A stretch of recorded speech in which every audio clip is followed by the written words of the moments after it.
Fighting ಇರಬೇಕು ಅಷ್ಟೇ. ಅದು ಎಂಥ ಸಿನಿಮಾ ಆದ್ರೂ ನೋಡ್ತೀನಿ.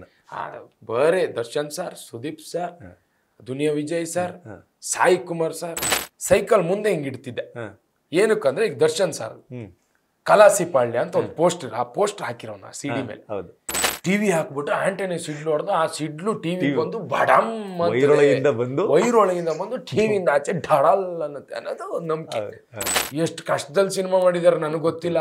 ಈ ಸಿನಿಮಾ ನೋಡಕ್ ನಾನು ಎಷ್ಟು ಕಷ್ಟಪಟ್ಟಿದ್ದೀನಿ ಅದು ಅದು ಅದು ಅದು ನನ್ನ ಕಣ್ಣಲ್ಲಿ ನೀರು ಬರುತ್ತೆ. ಇವಾಗ ನಮ್ಮ ಮೈಕೈ ನೋವೆಲ್ಲ ಇವ್ರನ್ನ ನೋಡ್ಬಿಟ್ರೆ ನಮ್ಮ ಬಾಸ್ ಹೊಡಿತಾ ಇದ್ರೆ ನಮ್ಗೆ ಖುಷಿ, ಆಡಿತಾ ಇದ್ರೆ ಖುಷಿ. ಡೈರೆಕ್ಟಾಗಿ ನಿಮ್ಗೆ ವಿಷ್ಣು, ಡೈರೆಕ್ಟಾಗಿ ಶಿವ ಬಂದಿಲ್ಲ ಎಲ್ಲೂ. ಬಂದರೆ ಗೊತ್ತು ಈ ನನ್ನ ಮಕ್ಕಳು ನಮ್ಮ ವ್ಯಾಲ್ಯೂನು ಕಡಿಮೆ ಮಾಡ್ತಾರೆ. ಇನ್ನು ನಮ್ಮ ಕಡೆ ಒಂದು ಗಾದೆ ಇದೆ, ನಮ್ಮ ಕಡೆ ಕೋಟಿ ಇದ್ದವನ್ ರಾಜ ಅಲ್ಲ ದೋಟಿ ಇದ್ದವನ್ ರಾಜ ಅಂತ. ರೈತರ ಬದುಕು ನಾವು ನೋಡ್ದಂಗಿಲ್ಲ. ನಾವು ಹೇಳ್ಬೋದು ಅದರಲ್ಲೂ ನಮ್ಮ ಮಲೆನಾಡಲ್ಲಿ ಸಿಕ್ಕಾಪಟ್ಟೆ ಕಷ್ಟ, ಮಳೆ ತುಂಬಾ ಕಷ್ಟ, ಮಳೆನೂ ಜಾಸ್ತಿ, ಬಿಸಿಲು ಜಾಸ್ತಿ. 2 ಎಕರೆ ಇದು ಬಿಟ್ರೆ ಹೋಯ್ತತ್ಲಾಗ ಮಳೆ ಬಂದು ಕೊಳೆ ಬಂದು ರೋಗ ಬಂದು ಹೋಯ್ತು ಅಂದ್ರೆ ಅದು ಇಲ್ಲ. ಅವ್ನು ಮುಂದಿನ ವರ್ಷಕ್ಕೆ ಸೇವ್ ಮಾಡಿ ಇಡ್ಬೇಕಲ್ಲ. ರೈತ ಅಂದ್ರೆ ಕೂಡ ಸುಲಭ ಅಲ್ಲ. ರೈತ ಆಗಕ್ಕೂ ಒಂದು ಯೋಗ್ಯತೆ ಬೇಕು. ಕಷ್ಟಪಟ್ಟು ತಗೊಂಡಿರೋ ಚಿನ್ನನ ಕಡಿಮೆ ಬೆಲೆಗೆ ಮಾರೋಕ್ಕಾಗತ್ತಾ? ಒಳ್ಳೆ ಬೆಲೆ ಸಿಗೋ ಕಡೆ ಮಾರ್ಬೇಕು. ಇಷ್ಟು ಕಡಿಮೆ ಚಿನ್ನಕ್ಕೆ ಅಧಿಕ ಬೆಲೆ ಕೊಡೋದು ಅಭಯ ಗೋಲ್ಡ್ ಬಯರ್ಸ್ ಮಾತ್ರ. ಆಗ್ಲೇ ಬ್ಯಾಡ್ ಕಮೆಂಟ್ಸ್ ಬಗ್ಗೆ ಮಾತಾಡೋಣ. ಎಷ್ಟೋ ಜನಗಳಿಗೆ ಈ ಬ್ಯಾಡ್ ಕಮೆಂಟ್ಸ್ ಮಾಡೋರ್ಗೆ ಈ ರೈತಾಪಿ ವರ್ಗ ಈ ಹಳ್ಳಿಲಿ ಹೆಂಗಿರ್ತಾರೆ, ಹೆಂಗ್ ಬದುಕ್ತಾರೆ, ಈಗ ಏನ್ 2 ಎಕರೆ 3 ಎಕರೆ ಜಾಗ ಇದ್ದ ತಕ್ಷಣ ಒಂದ್ ದೊಡ್ಡ ಶ್ರೀಮಂತ, ಈ ತರದೆಲ್ಲ ಒಂದು ಮೂಢ ನಂಬಿಕೆ ಇರುತ್ತೆ. ಒಂದ್ 2-3 ಎಕರೆ ಜಾಗ ಇಟ್ಕೊಂಡ್ರು ಅದ್ರಲ್ಲಿ ದುಡಿಯೋದು, ಅದ್ರಲ್ಲಿ ಗೇಮೇ ಮಾಡೋದು, ತೆಗಿಯೋದು ಎಷ್ಟೋ ಜನ ಗೊತ್ತೇ ಇಲ್ಲ. ನನ್ನ ಹತ್ರ ಈಗ ಒಂದ್ 2 ಎಕರೆ ಇದೆ ಅಂತ ಇಟ್ಕೊಳ್ಳಿ, ಸಕ್ಕಟ್ಟು ನಾನು ಅದ್ರ ಬಗ್ಗೆ ತುಂಬ ಯೋಚನೆ ಮಾಡ್ತಾ ಇರ್ತೀನಿ. ನಾನು ನೆಕ್ಸ್ಟ್ ಅದೇ ನಾವು ಊರಲ್ಲಿ ಒಂದು 2 ಎಕರೆ ಜಮೀನು ತಗೋಬೇಕು, ಅದಕ್ಕೆ ಇದು ಹಾಕಬೇಕು, ಈ ಅಡಿಕೆ ಹಾಕಬೇಕು. 2 ಎಕರೆ ಅಡಿಕೆ 400 800 ಗಿಡ 800 ಗಿಡ ಅಂದರೆ 1 ಎಕರೆ ಅಡಿಕೆ ತೋಟದಲ್ಲಿ ನೀವು ಒಂದು ಸಕ್ಕದಾಗಿ ಫಸಲು ತೆಗಿತೀರ, ಒಂದು 10 ಕ್ವಿಂಟಲ್ ತೆಗಿತೀರಾ. 10 ಕ್ವಿಂಟಲ್ ಅಡಿಕೆ ತೆಗೀರಿ, ಒಂದು 12 ಕ್ವಿಂಟಲ್ ತೆಗಿಬೋದು. 12 ಇದರಲ್ಲಿ 24 ಕ್ವಿಂಟಲ್. ಅಡಿಕೆ ರೇಟ್ 50,000 ರೂಪಾಯಿ ಅಂತ ಇಟ್ಕೊಳ್ಳಿ. 24 ಕ್ವಿಂಟಲ್ಗೆ ಎಷ್ಟಾಯ್ತು? 12 ಲಕ್ಷ ಆಯ್ತು. 12 ಲಕ್ಷ ಆಯ್ತು. ಓಕೆನಾ? ಇನ್ನು ಬಾಳೆ ಹಾಕ್ತೀರಾ, ಕಾಳ್ಮೆಣ್ಸು ಹಾಕ್ತೀರಾ, ಇದೆಲ್ಲ ಸೇರಿದ್ರು ನಿಮ್ಗೆ 2 ಲಕ್ಷ ಬಂತು ಅಂತ. ವೀಳ್ಯದೆಲೆ ಅದು ಇದು ಎಲ್ಲ ಬಟರ್ ಫ್ರೂಟು ಅವು ಇವೆಲ್ಲ ಹಾಕೊಂಡ್ರೆ 2 ಲಕ್ಷ ಬರುತ್ತೆ. 14 ಲಕ್ಷ ಆಯ್ತು ವರ್ಷಕ್ಕೆ. ಓಕೆನಾ? ನೀವು ಇದಕ್ಕೆ ಔಷಧಿ ಹೊಡಿಸ್ಬೇಕು. ಕೆಲ್ಸದವ್ರು ನಮ್ಮಂತ ಹುಡುಗರೆಲ್ಲ ಊರಲ್ಲಿರೋ ಊರು ಮನೆ ಹುಡುಗರು ಪೂರ್ತಿ ಬೆಂಗಳೂರು ಬಂದಿದ್ದೀವಿ. ಒಬ್ಬೊಬ್ಬರಿಗೀಗ ನೀವು 1000 ರೂಪಾಯಿ ಕೊಡಬೇಕು. ಒಂದು ಅಡಿಕೆ ಮರದ ಬುಡ ಬಿಡಿಸ್ಬೇಕಂದ್ರೆ ನಿಮ್ಗೆ ದಿನಕ್ಕೆ ಒಬ್ಬ ಬಂದ್ರೆ ಒಂದು 100 ಗಿಡ ಬಿಡಿಸ್ತಾನೆ ಅಡಿಕೆ ಮರ. 1000 ರೂಪಾಯಿ ಕೊಟ್ಟು ಅದಕ್ಕೆ ಔಷಧಿ ಹೊಡಿಸ್ಬೇಕು, ಕೊನೆದು ಎಲ್ಲ ಮಾಡಬೇಕು. ಎಲ್ಲ ಖರ್ಚು ಹೋಗಿ ಅವ್ನ ಸಾಲ ತೀರಿಸಿ ಅವನು ಆ ವರ್ಷದ ಅವನು ಮನೆ ನಡೆಸಬೇಕು. ಇದೆಲ್ಲ ಮಾಡಿದ್ರೆ 12 ಲಕ್ಷದಲ್ಲಿ ತೋಟಕ್ಕೆ ಏನೂ ಇಲ್ಲ ಅಂದ್ರೆ ನೀವು ಒಂದು 3-4 ಲಕ್ಷ ಖರ್ಚು ಮಾಡಬೇಕು. ಆಯ್ತಾ? ಸೊ ನಿಮ್ಗೆ ಎಷ್ಟು ಉಳಿಯುತ್ತದೆ? ಈಗ 12 ಲಕ್ಷ 4 ಲಕ್ಷ ಹೋಯ್ತು, 4 ಲಕ್ಷ ಹೋಯ್ತು, 8 ಲಕ್ಷ ಉಳಿತದೆ. ಊಟ ತಿಂಡಿ ಅದು ಇದು ಇದಕ್ಕೆಲ್ಲ ಒಂದು 4 ಲಕ್ಷ ಅಂತ ಇಟ್ಕೊಳ್ಳಿ. ಇನ್ನೆಷ್ಟು ಉಳಿತು? 4 ಲಕ್ಷ. ಇನ್ನೊಂದು 4 ಲಕ್ಷ ಉಳಿತು. ಅವನಿಗೆ ಹುಷಾರಿಲ್ಲ, ಇವನಿಗೆ ಹುಷಾರಿಲ್ಲ, ನಮ್ಮ ಬಾಮೈದನ ಮದುವೆ, ನಮ್ಮ ಅತ್ತೆದು ಇದ್ದು, ಅವ್ರಿಗೆ ಇದ್ದು, ಅಲ್ಲೋಗಿ ಎಲ್ಲ ಹೋಯ್ತು, ಮತ್ತು 2 ಲಕ್ಷ ಹೋಯ್ತು. ಎಲ್ಲಿ ಸರ್ ಸೇವ್ ಮಾಡೋದು ಅವರು? 2 ಎಕರೆ ಇದು ಬಿಟ್ರೆ ಹೋಯ್ತತ್ಲಾಗ ಮಳೆ ಬಂದು ಕೊಳೆ ಬಂದು ರೋಗ ಬಂದು ಹೋಯ್ತು ಅಂದ್ರೆ ಅದು ಇಲ್ಲ. ಅವ್ನು ಮುಂದಿನ ವರ್ಷಕ್ಕೆ ಸೇವ್ ಮಾಡಿ ಇಡ್ಬೇಕಲ್ಲ. ಅವನು ಇಲ್ಲಿ ಬಂದಿದೆ, ಖರ್ಚಾಗಿದೆ, ಮತ್ತೆ ಔಷಧಿ ತರಕ್ಕೆ ದುಡ್ಬೇಕು. ರೈತರ ಬದುಕು ನಾವು ನೋಡ್ದಂಗಿಲ್ಲ. ನಾವ್ ಹೇಳ್ಬೋದು ಅದರಲ್ಲೂ ನಮ್ಮ ಮಲೆನಾಡಲ್ಲಿ ಸಿಕ್ಕಾಪಟ್ಟೆ ಕಷ್ಟ, ಮಳೆ ತುಂಬಾ ಕಷ್ಟ, ಮಳೆನೂ ಜಾಸ್ತಿ, ಬಿಸಿಲು ಜಾಸ್ತಿ, ಚಳಿನೂ ಜಾಸ್ತಿ, ಎಲ್ಲ ಜಾಸ್ತಿ, ಎಕ್ಸ್ಟ್ರೀಮ್. ಅದಕ್ಕೆ ನಾವುಗಳು ಕೂಡ ಎಕ್ಸ್ಟ್ರೀಮ್. ಹೌದು, ಎಕ್ಸ್ಟ್ರೀಮ್ ಅಲ್ಲಿ ತರದಾನೆ. ಹೌದು. ಅಡಿಕೆ ಹೌದು, ಅಡಿಕೆ ಮರ ಹತ್ತೋರಿಲ್ಲ ಸರಿ. ಎಲ್ಲೆಲ್ಲೋ ಪಾಪ. ಹಿಂಗ್ ನಮ್ ಕಡೆ ಒಂದು ಗಾದೆ ಇದೆ, ನಮ್ ಕಡೆ ಕೋಟಿ ಇದ್ದವನ್ ರಾಜ ಅಲ್ಲ ದೋಟಿ ಇದ್ದವನ್ ರಾಜ ಅಂತ. ದೋಟಿ ಎಂತ ಕೋಟಿ ಇದ್ದವನು ಬೆಳಿಗ್ಗೆ ಮುಂಚೆ ಹೋಗಿ ಅವ್ನ ಮನೆ ಹತ್ರ ಹಿಂಗ್ ಕೂತ್ಕೋಬೇಕು. ನಮ್ದು 1-2 ಕೊನೆ ತಕ್ ಕೊಡ್ಬೇಕಲ್ಲ ಮರೆ. ಅವ ಹೋಗ್ರೆ ನಮ್ದು ಅವ್ರದ್ದು ಐತೆ ಅಂದ್ರೆ ಇವು ಆಯ್ತಾಯ್ತು, ಗಲಾಟೆ ಮಾಡಂಗೂ ಇಲ್ಲ. ಕಾಣಿಸ್ತಾ ಇರುತ್ತೆ ಚೆನ್ನಾಗಿ ಬಿಟ್ಟಿದೆ, ಕೀಳಕ್ಕಾಗಲ್ವಲ್ಲ. 80 ಅಡಿ 100 ಅಡಿ ಮರ ಹತ್ಬೇಕು ಅವನು. ಹತ್ತಾನೆ ಅವನು ಕೋಟಿ ಇದೆ ಅಂತ. ಏನ್ ಮಾಡಿದ್ರಾಗ ನಿಮ್ ಮೀಸಿನಿದ್ರು ಆಗಲ್ಲ. ಕಷ್ಟ. ರೈತ ಸರ್ ಏನಿದ್ರೆ ಏನು ಸರ್, ಮಳೆಯಲ್ಲಿ ಅವ್ನು ನೆನೆಯಬೇಕು, ಬಿಸಿಲಲ್ಲಿ ಅವ್ನು ಹೊಲದಲ್ಲಿ ಇರಲೇಬೇಕು, 6 ಗಂಟೆ ಮೈ ಕೈ ಪರ್ಸ್ಕೊಳ್ಳೇಬೇಕು, ಗಾಯ ಮಾಡ್ಕೊಳ್ಳೇಬೇಕು. ರೈತ ಅಂದ್ರೆ ಕೂಡ ಸುಲಭ ಅಲ್ಲ. ರೈತ ಆಗಕ್ಕೂ ಒಂದು ಯೋಗ್ಯತೆ ಬೇಕು. ನನಗಂತೂ ಸಖತ್ ಆಸೆ. ಕಾರ್ತಿಕ್ಗೆ ಸಿನಿಮಾ ಮೇಲೆ ಯಾಕೆ ಆಸೆ ಬಂತು? ಎಲ್ಲಿಂದ ಆಸೆ ಸ್ಟಾರ್ಟ್ ಆಯ್ತು ಕಾರ್ತಿಕ್ ಸಿನಿಮಾ ಮೇಲೆ? ಅಯ್ಯೋ, ಸಿನಿಮಾ ಮೇಲೆ ಯಾವ ರೇಂಜಿಗೆ ಆಸೆ ಅಂದ್ರೆ ಮತ್ತೆ ಊರಿಗೆ ಹೊಂಟೋಯ್ತೀವಿ ಈಗ. ಸಿನಿಮಾ ಅಂದ್ರೆ ಸಿನಿಮಾ ಹುಚ್ಚು, ಸಿಕ್ಕಾಪಟ್ಟೆ ಹುಚ್ಚು. ಸಿನಿಮಾ ನೋಡೋದೇ ಹುಚ್ಚು. ಸಿನಿಮಾ ಅಂದ್ರೆ ನಂಗೆ ಫೈಟಿಂಗ್. ಓಕೆ, ಫೈಟಿಂಗ್ ಇರಬೇಕು ಅಷ್ಟೇ. ಅದು ಎಂಥ ಸಿನಿಮಾ ಆದ್ರೂ ನೋಡ್ತೀನಿ. ಬರೇ Darshan sir, Sudeep sir, Duniya Vijay sir, Sai Kumar sir, fighting ಮಾಡೋರಲ್ಲ ನನ್ನ ಸೂಪರ್ ಹೀರೋಗಳು. ಓಕೆ, ಅವ್ರ ಸಿನಿಮಾ ನೋಡಬೇಕು. ಮಾನಶ್ರೀ ಮೇಡಮ್ ಇವ್ರ ಸಿನಿಮಾ ನೋಡಬೇಕು. ನಮಗೆ ಸಿನಿಮಾ ಅಂದರೆ ನಾವು ಏನು, ನಮ್ಮಲ್ಲಿ ಅವಾಗ ಊರಿಗೆ ಒಂದೇ ಟಿ ವಿ, ಅವ್ರ ಮನೇಲಿ ಹೋಗಬೇಕು, ಕೂತ್ಕೊಂಡು ಟಿ ವಿ ನೋಡಬೇಕು. ಅವ್ರ ಮನೇಲಿ ಟಿ ವಿ ಹಾಕೋರು, ಬರೀ ಟಿ ವಿ ನೋಡೋಕ್ಕಂತಾನೆ ನಾನು ಅವ್ರ ಮನೆಗೆ ಕೆಲ್ಸಕ್ಕೆ ಹೋಗ್ತಿದ್ದೆ. ಅವ್ರ ಮನೆ ಕೆಲಸ ಎಲ್ಲ ಮಾಡ್ಕೊಡ್ತಿದ್ದೆ. ಓಕೆ, ಅಡಿಕೆ ಸುಲ್ದು ಕೊಡ್ತಿದ್ದೆ, ಅವ್ರ ಮನೇಲಿ ಮಣ್ಣು ಹೊರ್ತಿದ್ದೆ, ಕಸ ಗುಡಿಸ್ಬೇಕಾಗಿ ಗುಡಿಸ್ತಿದ್ವಿ. ನಮ್ಮ ಕಲೆ ಅಂಗಳ ಕೆತ್ತೋದು ಅಂತಾರೆ, ಅಂಗಳದ ಮುಂದಿರೋ ಜಡ್ಡೆಲ್ಲ ಕೆತ್ತಬೇಕು, ಮರ ಕಡಿಯೋದು, ಎಲ್ಲ ಕೆಲಸನೂ ಮಾಡ್ತಿದ್ದೆ. ಒಂದೇ ಒಂದು ಕಾರಣ, ಟಿ ವಿ ನೋಡ್ಬೇಕು ಇವ್ರ ಮನೇಲಿ. ಕೈಯಲ್ಲೆಲ್ಲ ಗುಳ್ಳೆ ಬರೋವು, ಎಳೆ ಕೈ, ನಮ್ದೇನು ದೊಡ್ಡ ವಯಸ್ಸು ಆವಾಗ, ಚಿಕ್ಕ ವಯಸ್ಸು. ಆ ಬುಟ್ಟಿ ಹೊತ್ಕೊಂಡು ಹೋದ್ರೆ ಬುಟ್ಟಿ ಅಡಿಗಡೆ ಒಂದು ಪಾಯಿಂಟ್ ಇರೋದು, ಚುಚ್ಚಿ ರಕ್ತ ಬರೋದು. ಆದರೂ ಟಿ ವಿ ನೋಡ್ಬೇಕು, ಟಿ ವಿ ನೋಡೋಕೆ ಕೆಲಸ ಮಾಡಬೇಕು. ಸುಮ್ಮನೆ ಈಗ ನಮ್ಮನೆ ಟಿ ವಿ ನಿಮ್ಗೆ ಸುಮ್ಮನೆ ಹಾಕ್ಬಿಡ್ತಾರ, ನೀನು ಹೋದಾಗೆಲ್ಲ ನೀನು ನಮ್ಗೆ ಬರ್ತೀಯ ಅಂದ್ರೆ ಹಾಕ್ತಾರೆ. ಇವನಿಗೆ ಕಷ್ಟಕ್ಕೆ ಆಯ್ತಾನೆ, ಇವನಿಗೆ ಒಂದು ಟಿ ವಿ, ಅದು ಲೋಕ ರೂಢಿ. ಅದು ನಮ್ಗೆ ಯಾರು ಹಾಕ್ತಾರೋ ನಾವು ಅವ್ರಿಗೆ ಹಾಕ್ತೀವಿ. ಏನು ಮಾಡೋಕ್ಕಲ್ಲ, ನಾವು ಹೋಗ್ತಿದ್ವಿ. ಏನಾಗ್ಬಿಡೋದು ಅಂದರೆ, ನಾನು ದಿನೀಡೀ ಕೆಲಸ ಮಾಡಿದ್ರೆ ಸರ್ 5 ರೂಪಾಯಿ, ದಿನ ಎಲ್ಲ ಕೆಲಸ ಮಾಡೋದು ನಂಗೆ 5 ರೂಪಾಯಿ ಕೊಡೋರು.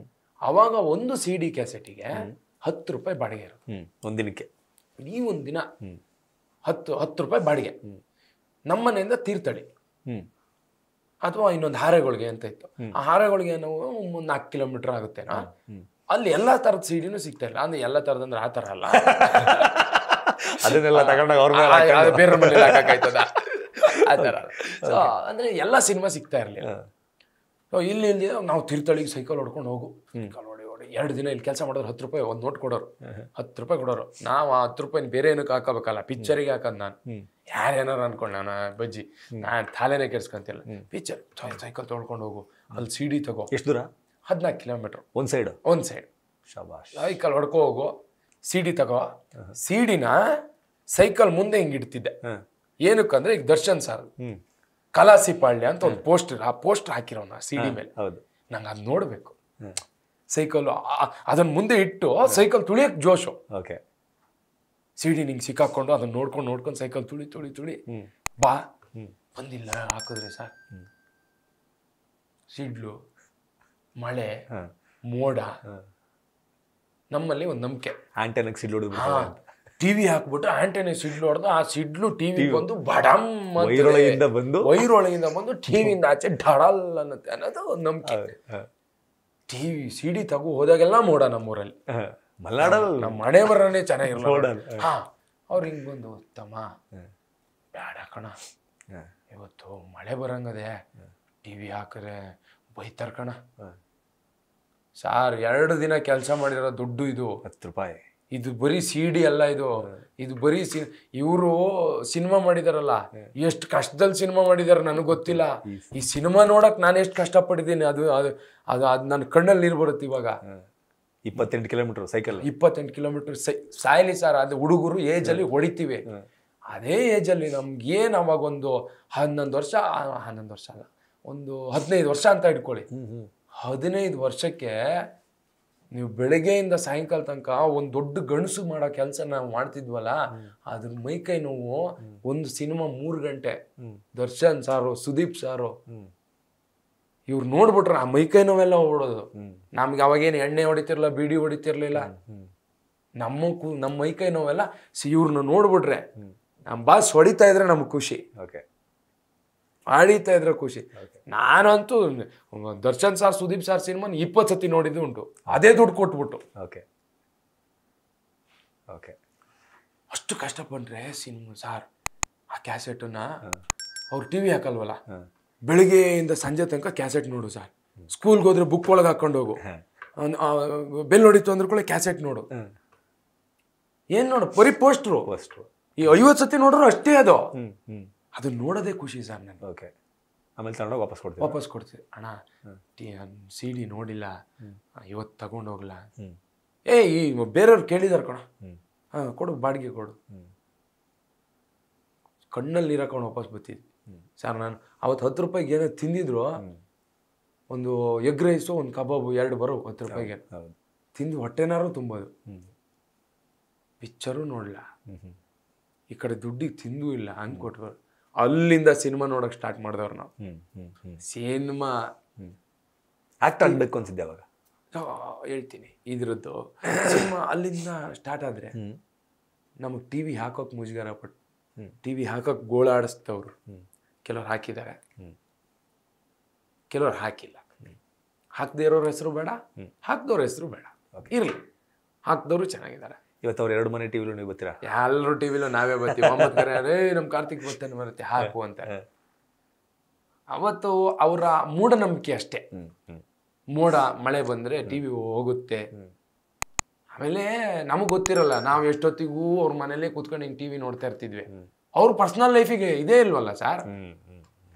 ಗಂಡ ಹೆಂಡತಿ ಏನೋ ಕುಚ್ಚು ಎಲ್ಲ ಇರ್ತವೆ, ಅದು ಮಾತಾಡೋದು ನಾವು ಆಮೇಲೆ ಅವ್ರ ಮನೇಲಿ ನಾವೊಂದು ಸಿನಿಮಾ ಮಾಡಿದ್ವಿ ದೂರದರ್ಶನ್ ಅಂತ, ಅದ್ರಲ್ಲೆಲ್ಲ ಇದೆ ಇದು. ಓಕೆ. ಅವ್ರ ಮನೇಲಿ ಒಳ್ಳೆ ಅಡುಗೆ ಮಾಡ್ತಾ ಇರ್ತಾರೆ, ನಮ್ದೆಲ್ಲ ಹಿಂಗೆ ಹೋಗ್ತಾ ಇರ್ತ ಕಣ್ಣು. ಅವ್ರು ಊಟ ಮಾಡಂಗಿಲ್ಲ, ನಾವು ಎದ್ದೇಳಲ್ಲ, ಅವ್ರು ಊಟ ಮಾಡಲ್ಲ. ಅವ್ರ ಪಾಪ ಅವ್ರಿಗೆ ಮಾಡ್ಕೊಂಡಿರ್ತಾರೆ, ಅದಕ್ಕೆ ಅವ್ರು TV ಅದು ತಪ್ಪಲ್ಲ. ಅವಾಗೆಲ್ಲ ಉರಿದೋಗ್ಬಿಡಿತ್ತು. ಮಾಡ್ತೀವಿ ನಾವು, TV ತತ್ತೀವಿ, ತೋರಿಸ್ತೀವಿ. ಆಮೇಲೆ ಇನ್ನೊಂದು ಗೊತ್ತಾ ಮಜಾ, ನಮ್ಮ ಮನೆ ಇಲ್ಲಿ ಸರ್, ಇಲ್ಲಿಂದ ಇನ್ನೊಬ್ರು ಮನೆಗೆ ಹೋಗ್ಬೇಕಾದ್ರೆ ಫುಲ್ಲು ಕಾಡು. ನಮ್ಮಲ್ಲಿ ಕರೆಂಟ್ ಇಲ್ಲ, ದೀಪ. ರಾತ್ರಿ ಹಿಂಗೆ ಕುತ್ಕೊಂಡು ಸರ್, ಕತ್ಲಾಗುತ್ತಲ್ಲ 6 ಗಂಟೆಗೆ ಹಿಂಗೆ ಕುತ್ಕೊಂಡಿರ್ತಿದ್ವಿ. ಕೂರೋದು ಏನಂದ್ರೆ ನಮ್ಮಲ್ಲಿ ಕರೆಂಟ್ ಪ್ರಾಬ್ಲಮ್, ಯಾವಾಗಲೂ ಕರೆಂಟ್ ತೆಗೆಯೋದು. ಒಂದು ಬಲ್ಪ್ ಆ ಕಾಡಲ್ಲಿ ಕಾಣಿಸೋದು ಸರ್. ಕಾಡು ಮಧ್ಯೆ ಒಂದು ಬಲ್ಪ್ ಪಟ್ಟ ಅನ್ನೋದು. ಓಡು, ನಾನು ನನ್ನ ತಮ್ಮ ನನ್ನ ತಂಗಿ ಅಂದ್ರೆ ನಮ್ಮ ಮಾವನ ಮಕ್ಕಳು, ಓಡು ಅವ್ರ ಮನೇಲಿ ಹೋಗಿ ಮತ್ತೆ ಕರೆಂಟ್ ವಾಪಸ್ ಸರ್. ವಾಪಸ್ ಅಲ್ಲ, 10 ಗಂಟೆ ಕರೆಂಟೇ ಬರ್ತಾ ಇರಲಿಲ್ಲ. ನಮ್ಮ ಅಮ್ಮಂದ್ರೆಲ್ಲ ಮೆಟ್ಟು ಹಿಡ್ಕೊ ಬರೋರು. ವರ್ಷ ನನ್ನ ಮಗನೇ ಅಲ್ಲಿ ಓದೋದು ಬಿಟ್ಟು ಇಲ್ಲಿ ಇದ್ಕೊಂಡು ಕೂತ್ಕೊಂಡಿದ್ಯಾ, ಕರೆಂಟ್ ಇಲ್ಲ, ನೀನು ಏನಕ್ಕೆ ಇಲ್ಲಿ ಕೂತ್ಕೊಂಡು.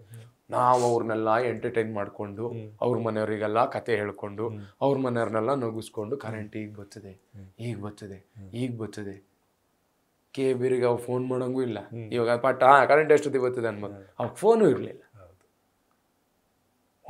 ಒಂದು ಸಿನಿಮಾ ನೋಡೋಕ್ಕೆ ಅಷ್ಟೊಂದು ಹೋರಾಟ ಮಾಡ್ತಾ ಇದ್ವಿ, ಸಿನಿಮಾ ನೋಡೋಕ್ಕೆ. ಅವಾಗಿನ ಸಿನಿಮಾಗಳನ್ನೆಲ್ಲ ಅಂದರೆ ಅವತ್ತಿನ ಹೀರೋಗಳು ಎಲ್ಲ ಯಾಕೆ ದೇವ್ರಾಗಿ ನೋಡ್ತಾ ಇದ್ರು. ಇವಾಗ ಎಲ್ರಿಗೂ ಬೈಕೊಂಡು ಎಲ್ರಿಗೂ ಇದು ಮಾಡ್ಕೊಂಡು ಯಾಕೆ ತಿರ್ತೀವಿ ಅಂದರೆ, ಈಗ ನಿಮಗೆ ಎಲ್ಲವೂ ಈಸಿ, ಫಿಂಗರ್ ಟಿಪ್ ಅಷ್ಟೇ ಬಂದ್ಬಿಡ್ತವೆ. ನಾನು ಸಿನಿಮಾ ನೋಡೋಕ್ಕೆ ಎಷ್ಟು ಕಷ್ಟಪಟ್ಟಿದ್ದೆ ಅಲ್ವಾ. ನಮಗೆ ದೇವ್ರ ಮೇಲೆ ಇವಾಗಲೂ ಯಾಕೆ ಭಕ್ತಿ ಇದೆ ಹೇಳಿ. ದೇವ್ರು ಇವತ್ತಿಗೂ ಯಾರಿಗೂ ಕಾಣಿಸ್ಕೊಳ್ಳಿಲ್ಲ. ಅಲ್ಲಿ ಇಲ್ಲಿ ಅವ್ರ ಮೂಲಕ ಇವ್ರ ಮೂಲಕ ನೋಡ್ತೀವಿ ಹೊರತು ಡೈರೆಕ್ಟಾಗಿ ನಿಮ್ಗೆ ವಿಷ್ಣು, ಡೈರೆಕ್ಟಾಗಿ ಶಿವ ಬಂದಿಲ್ಲ ಎಲ್ಲೂ. ಬಂದರೆ ಗೊತ್ತು, ಈ ನನ್ನ ಮಕ್ಕಳು ನಮ್ಮ ವ್ಯಾಲ್ಯೂನೂ ಕಡಿಮೆ ಮಾಡ್ತಾರೆ. ಯಾಕಂಗೆ ಅನ್ಸುತ್ತೆ? ಹುಲಿ ಕಾರ್ತಿಕ್ ನೋಡ್ಬೇಕಂತ ಒಂದು ಆಸೆ ಇರುತ್ತೆ. ಒಂದ್ಸತಿ ನೋಡಿನ್ ಬಿಡು ಅನ್ಸುತ್ತೆ, ಕಾಮನ್ ಅದು. ನಿಮಗೆ ಧಾರವಾಡ ಪೇಡ ತಿನ್ನಬೇಕು ಅಂತ ಒಂದು ಆಸೆ ಇರುತ್ತೆ, ತಿಂದ್ರಿ, ಇದ್ರ ಮೇಲೆ ಇಂಟ್ರೆಸ್ಟ್ ಮುಗೀತಷ್ಟೇ. ತಿನ್ಬೇಕು, ತಿಂದ್ರಿ, ರುಚಿ ನೋಡಾಯ್ತು. ನೆಕ್ಸ್ಟ್ ಸಿಕ್ದಾಗ ತಿನ್ನೋಣ. ನಾನು ತಿಂದೇ ಇಲ್ಲ ಅಂತ ಇಲ್ಲ, ಎಷ್ಟೊತ್ತಿಗೆ ತಿಂತಿ ಈ ಥರ ಇದಿರಲ್ಲ. ದೇವರು ಅಷ್ಟೇ, ನಿಮ್ಮ ಮುಂದೆ ಬಂದ್ಬಿಟ್ರೆ ಬಂದಪ್ಪ, ಅಕ್ಕ ದೇವ್ರೆ ನಂಗೆ ಅದು ಕೊಡು ಇದು ಕೊಡು, ಓಕೆ ಬಿಟ್ಬಿಡ, ನಿನ್ನ ದೇವ್ರು ಹೊರಟೋದ. ನೆಕ್ಸ್ಟ್ ಮೊನ್ನೆ ನೋಡ್ದೆ ಬಿಡ, ಏನು ಸಿಗ್ತಿರ್ತಾನೆ, ಅಲ್ಲೋದ್ರೆ ಸಿಗ್ತಾನೆ, ಇಲ್ಲೋದ್ರೆ ಸಿಗ್ತಾನೆ. ಅದಕ್ಕೆ ಅವನ ಪವರ್ ಮಾತ್ರ ಇಲ್ಲಿ ಬಿಟ್ಬಿಟ್ಟು ಅವನು ಸೇಫಾಗಿ ಅವನ ಬಾಡಿನ ಅವನ ಸ್ವರ್ಗದಲ್ಲಿ ಇಟ್ಕೊಂಡಿದ್ದೆ. ಅಕ್ಕಪಕ್ಕದಲ್ಲಿ ಇಡ್ತಾನೆ ಕಾಣಿಸಲ್ಲ. ಕಾಣಿಸಲ್ಲ, ಯಾರಿಗೆ ಇಲ್ಲಿರ್ತಾನೆ ಅವನು. ಅದೇ ನೀವು ಹೇಳ್ದಂಗೆ ಇಲ್ಲಿ ಗಾಳಿಲಿ ಎಲ್ಲ ಕಡೆ ಇರ್ತಾನೆ, ಕಾಣಿಸಲ್ಲ. ಕಾಣಿಸ್ಬಿಟ್ಟ ಅಂದರೆ ಮನುಷ್ಯ ಮಾಡೋ ಫಸ್ಟ್ ಕೆಲಸನೇ ನೀನು ರಿಜೆಕ್ಟ್ ಅದಕ್ಕೆ ಕಾಣಿಸಲ್ಲ. Beat plus Karnataka.